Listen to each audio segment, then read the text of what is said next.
What's happening, Packer fans? Welcome into the Pack a Day podcast here on YouTube. I'm your host, Andy Herman. You can always follow me on Twitter at Andy Herman NFL. You can also follow the podcast at Pack a Day Podcast. So make sure to do that if you have not already.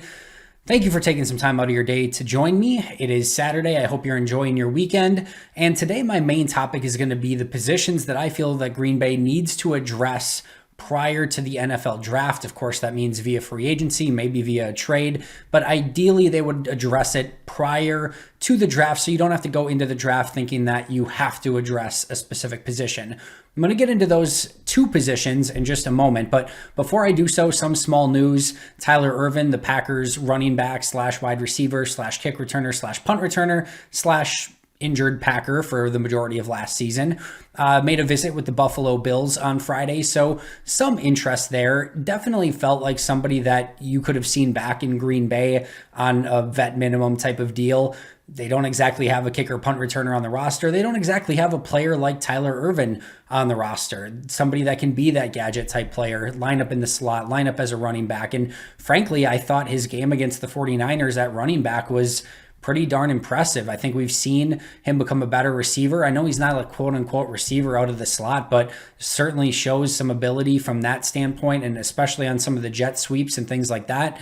Losing a Jamal Williams, it just kind of takes back that overall depth at the running back position, which again, you don't necessarily want him, having to carry the ball any significant amount of times. He just doesn't have that size or that bulk. But as somebody who can, be used as, again, somebody in that slot position, kick returner, punt returner, and in occasion, like against San Francisco, as a true running back, I just think that there's value there.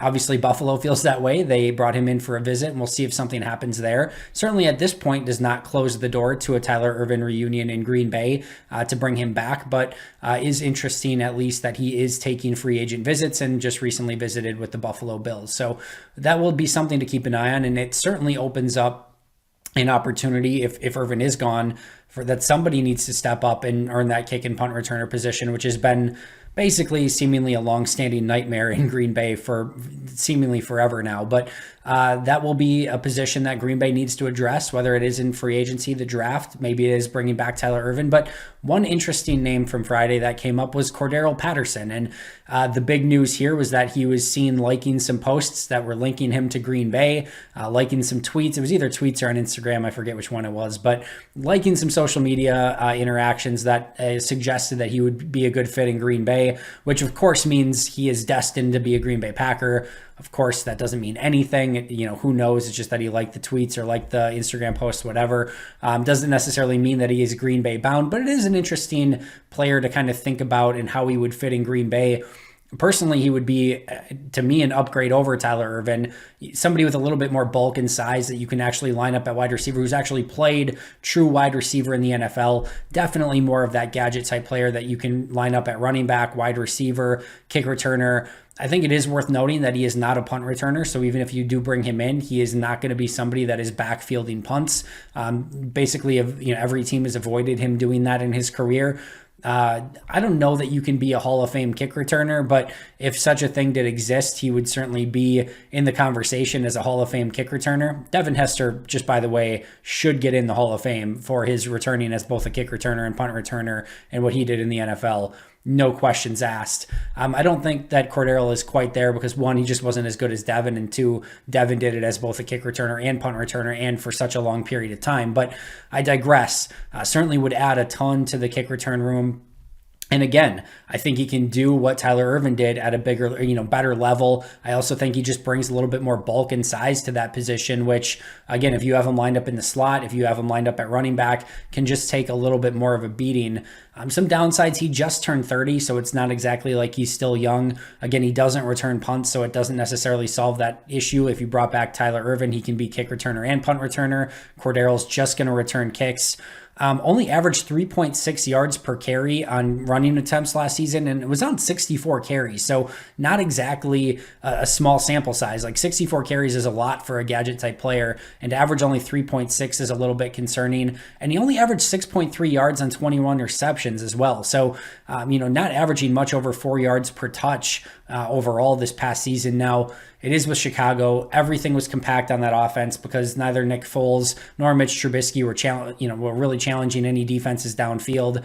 That Matt Nagy offense has been a struggle the last couple seasons, so tough to get a full gauge on what Patterson can be coming from that offense. Again, I definitely believe he'd be a great fit with Matt LaFleur, would be a better version of Tyler Ervin, and certainly would be one of the best kick returners in the league. So there's a lot of upside here. But it just depends. Again, age plays a factor, versatility plays a factor, not being able to return punts, and just would be, up to Green Bay as to how much value is there. Personally, on like a $2 to $2.5 million deal on a 1-year type deal, if you could get them somewhere around there, I think that could make a lot of sense. Just based on where Green Bay's at with the cap, having the ability to spend $2.5 to $3 million-ish maybe on more of a gadget type player who's in his 30s, who for the most part isn't going to affect the game a ton, might be a little bit of a tough pill to swallow. But some of those kick returns, I mean, if you're talking about getting the ball at the 30, 33, or even having the ability to return one to the house a couple times per season, that definitely has value for Green Bay and setting up Aaron Rodgers in better field position. And we all know how much of a nightmare it's been for the Packers at returning kicks. So I think those are all interesting aspects to consider with Cordarrelle Patterson, but ultimately we'll see what happens. I don't necessarily see him ending up in Green Bay, but it's an interesting topic to discuss nonetheless. And that brings me to my main topic for today, and that is two positions that I would love Green Bay to address prior to the draft. And of course, cornerback's going to be 1A on this list, right? It's not. And I think if we're being truthful to ourselves here, Green Bay feels like they addressed the position. Chandon Sullivan, $2 million, and then Kevin King, basically a 1-year, $5 million deal that's spread out over 2 seasons, but is in effect a 1-year, $5 million deal. That's $7 million for 2 corners, and with what they're working with from a salary cap standpoint, I think they feel like they've addressed the position. You've got Jair, you've got King, you've got Sullivan, you've got Josh Jackson still, K-Bianento, Kadar Hallman, Kavarier Russell. Even Stanford Samuels, somebody that could potentially make a jump as well. I'm not saying that they can't address this during the draft, because they unequivocally will address cornerback via the draft. But I don't necessarily think that they're going to add another veteran to this room prior to the draft. I don't think that they need to feel like, all right, we've got to get one more guy before we go into the draft or something like that. As I mentioned the other day, I don't think the difference between the players that are going to be available post-draft and that are available right now are going to be all that different. So if you go into the draft and corner just doesn't hit your way and you don't, unfortunately be able to address that position, I think then you could look at a corner post-draft, and I don't think you're that much different than addressing one now. So corner is actually not on my list. 1A on my list, and something that I feel is not getting talked about anywhere near enough at the moment, is the Packers' offensive line. Let's say, for instance, that David Bakhtiari is not able to start the season, even if it's for 3-4 weeks, something like that, right? I think a lot of people, myself included, just assume that at least Lane Taylor would be back on a vet minimum type of deal that would at least help solidify that line, somebody who started in the NFL to help that out. That has not happened up until this point, and Lane Taylor's taken a visit to San Francisco. There's no guarantee that he's back, and if you were asking me right now, if I were betting on it, based on no deal being done and him taking visits, I would say it's more likely that he's not back than he is at this very moment. I think it could still go either way, but right now Lane Taylor's not a Packer. So David Bakhtiari out, Corey Linsley gone, no Lane Taylor. What does your starting offensive line look like week 1? Elton Jenkins probably kicking out to left tackle. Then maybe John Runyon Jr. at left guard, okay. Lucas Patrick at center, okay. Billy Turner probably at right tackle. Okay, who's your starter at right guard? Simon Stepaniak? Ben Braden? I don't know who ultimately ends up starting in that situation. And that is far from an ideal.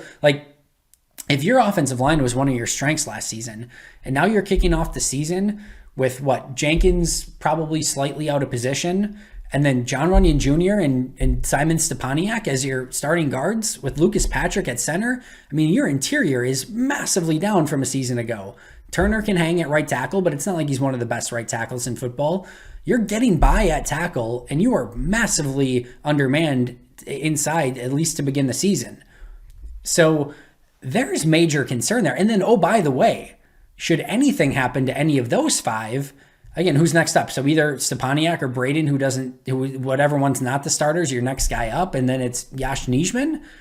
like they are very, very slim along the offensive line. And I mentioned some names this past week that I think make sense. Dennis Kelly, who played in Matt LaFleur's system, has started in this league, bringing back Lane Taylor. Michael Schofield is a name who started at almost every position outside of center in the league. Austin Blythe, again, played in a similar type of system, can play guard or center. There's definitely some names out there that Green Bay can utilize to, fill out the depth along this offensive line, or even potential starters as you're kicking off the season. Right now, there's got to be major concern about this Packers offensive line, and it just doesn't seem like it's being talked about enough. Even if you have David Bakhtiari, even miraculously if he's available week 1, yes, it definitely helps, right? But Bakhtiari and Turner at tackle, you're good to go there. You've got Elton Jenkins probably at left guard, Patrick at center, maybe John Runyon Jr. at right guard then in that scenario. You're feeling much better about your starters in that situation, right? But still, depth is a major issue. Then it's just, again, Braden Stepaniak, Yash Nijman. You still don't have the depth. So addressing the depth of this offensive line, to me, is 1A before the draft. And I still think they're going to, address the draft aggressively along the offensive line. And I definitely think that's, an area where you can get more players. But again, whether it's rookies or Simon Stepaniak, Ben Braden, if Bakhtiari is not available, and if you suffer an injury, now you're looking at 2 guys that you have no idea if they're ready to play in the NFL. And even John Runyon Jr., you're not 100% certain yet. So it definitely feels like offensive line is a position that is badly in need of a veteran reinforcement who can start immediately if needed and provide you solid depth throughout the season. Would love to see that addressed. And then the other one's defensive line. And in a similar vein, you've got 3 guys right now. You've got Kenny Clark, you've got Kingsley Keke, and you've got Dean Lowry. We're still not 100% sure if Dean Lowry is going to be a June 1st cut and if he's going to make the team. I think at this point, it's more likely that he's on the team than not, but we don't know that 100% for sure. So you're really at Kenny Clark and Kingsley Keke. Now, thankfully for Green Bay, Za'Darius can kick inside, Rashawn Gary can kick inside. You've definitely got some options there as well, but you really need at least 2 of those guys on the outside, because if Gary and Keke are on the inside, Preston's on the outside, who's opposite Preston, right? So it's not like you've got a massive amount of depth there. They can still help out in a pinch, but true defensive linemen, right now it's Lowry and Keke and Clark. And again, Lowry's not guaranteed. So adding another piece on the interior of the defensive line, to me, would allow you to not have to aggressively try to fill a hole or 2 in the draft with that position. Guys like Jerron Reed, who was just cut by Seattle, Daquan Jones, former Tennessee Titan, maybe a Geno Atkins, Kawan Short, or Jarrell Casey could make some sense there. Margus Hunt, he's getting old, but definitely would fill that 3-4 defensive end type role. Danny Shelton could be a player as a true nose tackle. Even bringing back a Tyler Lancaster at this point. Some of these options aren't necessarily ideal, but it definitely feels like Green Bay has to do something prior to the start of the draft to feel a little bit better. Again, you don't want to go into the draft in the back of your mind being like, all right, we've got to address this, we've got to address this, we've got to address this. Like, you want as much peace of mind to be like, we're not even going to let need dictate our choice. And of all teams, Green Bay is the last team that I need to remind about picking for need. They are going to pick who they think is best player available 99 times out of 100. But even with the best GMs and the most disciplined GMs, if you've got major holes in your roster, it's tough not to have a little bit of an itchy trigger finger if maybe a potential player at one of those positions is available and they're even close to the guy that you think is actually the best player available. So we'd love to see Green Bay address both offensive line and defensive line prior to the NFL draft. That's going to do it for me. Make sure to subscribe if you haven't already. Check out today's audio podcast wherever you get your favorite podcasts. But until next time, and as always, go Pack Go.